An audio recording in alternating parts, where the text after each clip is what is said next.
भाग 4। जादुई जंगल की पहली परीक्षा। चंचल, मीना, भालू और मनु जैसे ही सुनहरे दरवाजे से अंदर प्रवेश हुए, उनकी आंखें हैरत से खुल गईं। यह वास्तव में जादुई जंगल है।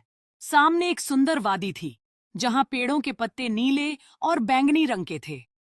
फूलों से खुशबू आ रही थी और हवा में नरम संगीत की सी सरगोशी थी। मीना ने खुश होकर कहा, लेकिन जैसे ही वे आगे बढ़े, एक अजीब सा धुंधला साया उनके सामने आया। वह एक बूढ़ी उल्लू थी, जिसकी आंखें चमक रही थीं। तुम सब यहाँ क्यों आए हो? उल्लू ने गरजदार आवाज में पूछा। चंचल ने अदब से कहा, हम एक सपने की पैरवी करते हुए यहाँ आए हैं। हमें लगता है कि यहाँ कोई मदद मांग रहा है। उल्लू ने गौर से चंचल को देखा, फिर बोली, अगर तुम वास्तव में सच्चे दिल से आए हो तो तुम्हें 3 परीक्षाओं से गुजरना होगा। पहली परीक्षा है सच्चाई की पहचान। सच्चाई की पहचान? मनु ने हैरत से पूछा। हाँ, तुम्हें एक ऐसी जगह जाना होगा जहां हर चीज झूठ लगती है। तुम्हें सच को झूठ से अलग करना होगा। अगर तुम नाकाम हुए तो हमेशा के लिए उसी धोखे में रह जाओगे।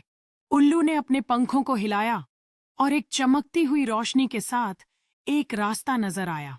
ये लो, ये है तुम्हारी पहली परीक्षा का रास्ता। दोस्तों ने एक दूसरे को देखा, फिर हिम्मत करके उस रास्ते पर चल। रास्ते में हर तरफ आईने लगे हुए थे। हर आईने में उनकी विभिन्न शक्लें थीं। कोई बहुत बड़ा, कोई छोटा, कोई अजीब और गरीब। अचानक एक आईने से आवाज आई, चंचल, तुम बज़दल हो, तुम कभी कामयाब नहीं हो सकते। चंचल चौंका, लेकिन फिर मुस्कुराकर बोला, यह झूठ है। मैं जानता हूं कि मैं बहादुर हूं। फिर एक और आईने से आवाज आई, मीना, तुम सिर्फ एक छोटी सी चिड़िया हो, तुम कुछ नहीं कर सकती।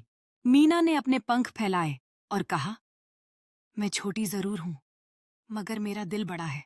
इसी तरह हर दोस्त को अपनी कमजोरियों का सामना करना पड़ा, लेकिन उन्होंने सच्चाई को पहचाना और झूठ को रद्द किया। जैसे ही उन्होंने सच्चाई का साथ दिया, सभी आईने गायब हो गए और एक नया रास्ता खुल गया। हमने पहली परीक्षा पूरी कर ली, चंचल ने खुश होकर कहा, लेकिन अभी 2 और बाकी हैं, भालू ने याद दिलाया। भाग 5। समय का भंवर। चंचल, मीना, भालू और मनु ने जैसे ही सच्चाई की परीक्षा पूरी की, एक नई रोशनी नजर आई। उल्लू की आवाज फिर से गूंजी, अब तुम्हें दूसरी परीक्षा का सामना करना है, समय का भंवर। समय का भंवर, यह क्या होता? मनु ने हैरत से पूछा। यह एक ऐसी जगह है जहां समय कभी बहुत तेज हो जाता है और कभी बहुत धीमा।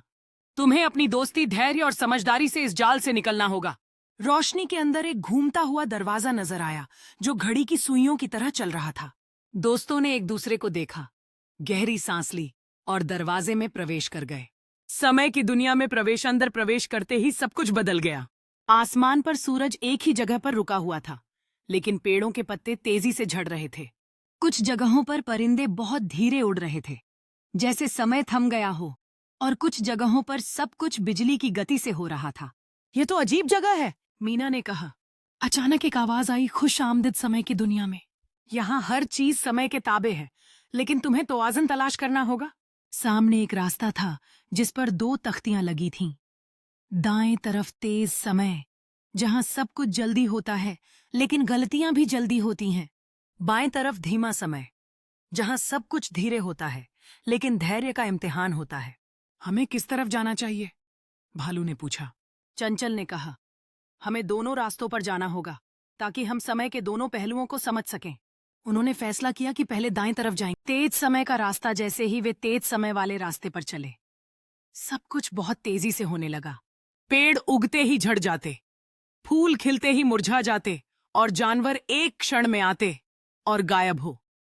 Please like this video and subscribe my channel for more videos. Thanks for watching. जाते मनु ने एक फूल को छुआ और वह तुरंत सूख गया। यहाँ तो कुछ संभालने का मौका ही नहीं मिलता, मनु ने कहा। अचानक एक पहेली नजर आई।